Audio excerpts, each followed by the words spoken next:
So this will be my competency for 4.1, I believe, which is the determination of a moment from a force and from a couple. So I have the force up top here and then the couple down here. I'll just go through both of them. Just hoping to make it a little easier for you, just to do it in one video hopefully. So here we've got a snorkel boom, I think is what they called it. I don't know. But so we've got the boom, and I didn't draw it the best. The boom attached over here actually. So it stopped, and then we had a 2-foot distance that over from that did his, at the weight of the person in it, the worker, where his weight was acting, so that's why that is there.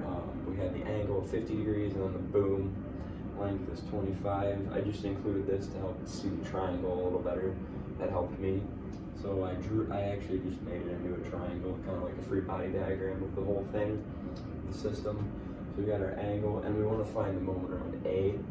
So to do that, I first had to find perpendicular distance, because the moment is the force times the perpendicular distance. So when it comes to a force like this, so to find the moment around A, I have to find this distance. To do that, I just did x equals 25 times the cosine of 50. This cosine will give me my adjacent, and that gave me 16.07 feet. Then to find the moment, so we were given his weight at 160 pounds, and that would be acting straight down because there's gravity and stuff, nothing else. So his weight's 160 pounds straight down, and it would be over 2 feet from the end of the boom. So we have a 16 plus the 2, which I have here. And then I have that 160, and that 160 is a negative force, but we don't really care, like if you were talking in the X and the Y, or I guess in the Y in this case, but that's not the reason it's negative. The reason it's negative is because it will create a negative moment. That's why this is negative down here, my answer. And that comes from a clockwise moment is a negative moment, a counterclockwise moment is a positive moment. So if I have my X here and I push down on it, that will go clockwise, so that means that's a negative moment. So that's how I like to think about it. I like to just kind of visualize, okay, if I had something perpendicular and I push down, that's how it's going to move, so that's how I thought of it. So that means it's a negative moment, so that's why that's that negative 2,891.2 pound-feet. So there's my moment from a force here. That would be the moment around A, so that means that this has to have a positive moment of at least that, or it would fall over. So hopefully it's somewhere close to 3,000, so we have a little leeway. But anyway, then this will be my moment from a couple, and I actually have 2 couples here, so I have to determine my resultant moment. I have this beam with a couple of anchor points on it. These are acting at 200 pounds this way and this way. And then same thing here, these are 125 pounds acting at 30 degrees.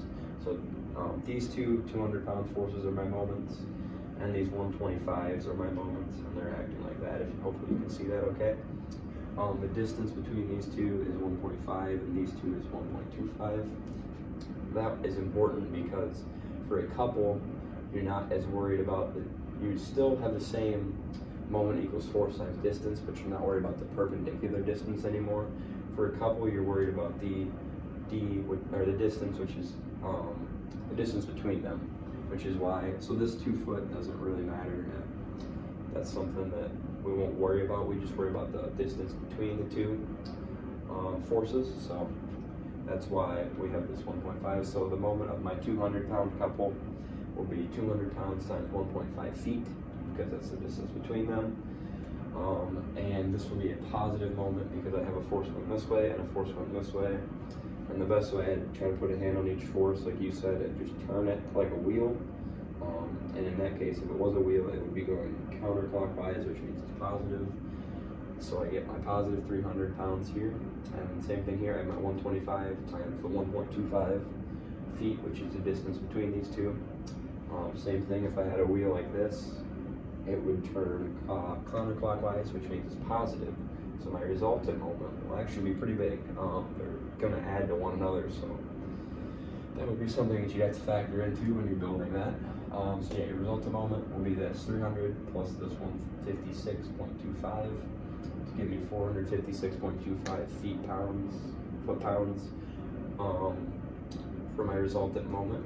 So yeah, this is my moment from a force, and this is my moment from a couple. Hopefully it was a little easier that I did them together. So